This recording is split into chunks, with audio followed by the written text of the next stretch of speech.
You know that weird thing that happens on the internet? You're trying to load a web page, and it either pops up perfectly or it's just completely broken.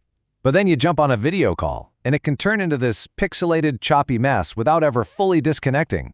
It's one of those little mysteries we just kind of accept. Well, today, we're going to pull back the curtain and see what's really going on. It's a strange inconsistency, right? A web page is all or nothing. But a Zoom call or your favorite online game can stutter and lag. Things can get ugly for sure. But it often hangs on for dear life. So what is happening under the hood that causes this difference? The answer, believe it or not, comes down to two fundamental protocols. Think of them as the internet's secret messengers, the ones carrying almost every single piece of data we send and receive. They're called TCP and UDP, and they have completely opposite ideas about how to do their job. And this really gets to the heart of it. It's a classic conflict. On one side, you've got TCP, the Transmission Control Protocol. It is obsessed with reliability. Its whole purpose is to make sure every single bit of data gets to its destination in the right order. And then you have UDP, the User Datagram Protocol. And for UDP, it's all about one thing and one thing only: speed. Just go, go, go. So let's start with TCP, our reliable courier. You can think of this one like a high-security delivery service, the kind with an armored truck. Its main mission is to guarantee that the package of data you send is received perfectly, no matter what happens along the way. So how does it pull this off? Well, TCP is connection-oriented. Before it even thinks about sending your data, it performs what's called a three-way handshake to establish a solid, stable connection. It's kind of like calling ahead to make sure someone is home to sign for the package. Then, after each piece of data is sent, it literally waits for an acknowledgement, an egg, to come back before it sends the next piece. If it doesn't get that confirmation, it just sends the packet again.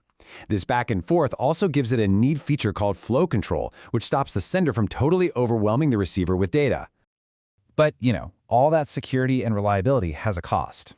All of the information needed for those handshakes, acknowledgements, and keeping things in order has to live somewhere. And it lives in the packet's header. You can see here, a TCP header is at least 20 bytes. That's more than double UDP's tiny 8-byte header. And that extra data, that overhead, is tacked onto every single packet it sends. And here is the real-world result of that obsession with perfection. When a TCP packet gets lost in the wild, the entire conversation just stops. Everything pauses. The sender stops, resends that lost packet, and then waits for the confirmation to come back. And this process, as you can see from these giant spikes, creates a ton of delay or latency. Now, for loading a web page, that's okay. A tiny delay is way better than getting a corrupted image. But for anything happening live, this kind of delay is an absolute killer. Which brings us to our other messenger, UDP, the speed demon. I mean, if TCP is that careful, secure courier, then UDP is basically a cannon. It is built for one purpose, and one purpose only: firing data as fast as it possibly can. This is honestly the best way to think about UDP's philosophy: fire and forget.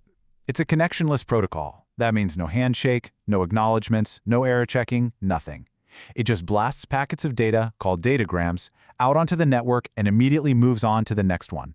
It literally has no idea if they arrive, and frankly, it doesn't care. And will you just look at the difference in performance? Because UDP never, ever stops to resend a lost packet.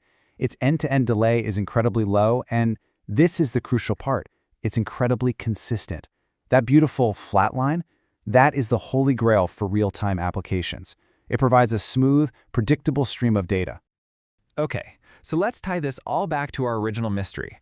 Why is this low, consistent latency so absolutely critical for things like online gaming and video calls? This table really lays it all out, doesn't it? TCP is for when you need every single bit, like when you're downloading a program. But UDP is for when you need the latest bit, like in a live video stream. I mean, think about it. In a fast-paced game, what good is a data packet from 2 seconds ago telling you where an enemy was? It's ancient history. It's completely useless. The moment is gone. And this really is the core trade-off. For anything happening in real time, speed is more important than perfection. A momentary glitch or a few pixels out of place from a lost video frame is way less disruptive than the entire call freezing solid while TCP tries to resend old, useless data. We choose to prioritize the continuous flow of the conversation over the perfection of every single packet. But hang on, this doesn't mean developers are just blindly throwing their data into the void and hoping for the best. No, they're way smarter than that. What they do is they use UDP as a foundation, and then they build their own lightweight custom reliability protocols right on top of it. A perfect example of this is RTP, the Real-Time Transport Protocol. It runs right on top of UDP, but it adds back just enough useful information for streaming media. It adds timestamps to keep the audio and video perfectly in sync, and sequence numbers, so the application can at least detect that a packet was lost, even if it doesn't stop the whole show to go get it. It gets even cooler. Developers can create their own versions of reliable UDP, or RUDP. This lets them take a hybrid approach. So an application can decide that some data, like a player's exact position from moment to moment, is fine to send unreliably. But other absolutely critical information, like the command that a player just fired their weapon, well, that gets marked as reliable and gets its own custom super lightweight acknowledgement system without all the heavy overhead of TCP. And here's a brilliant, real-world solution from the fighting game Virtual Fighter 5. Every new UDP packet it sends out also includes the most important button inputs from the last 10 frames of gameplay. So if one packet gets lost, the very next one that arrives can instantly fill in the gap. It's a totally custom form of reliability built from the ground up for speed. So what's the verdict here? Is one of these messengers better than the other? Well, the answer, of course, is that it's all about using the right tool for the right job. The takeaway is actually pretty simple.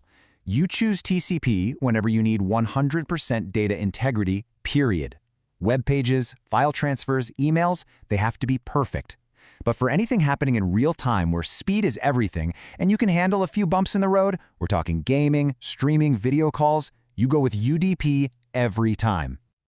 This constant battle, this tug of war between speed and reliability is really the story of how the internet works. And as we demand more and more, flawless 8K streaming, perfectly responsive cloud gaming, this evolution is just getting faster.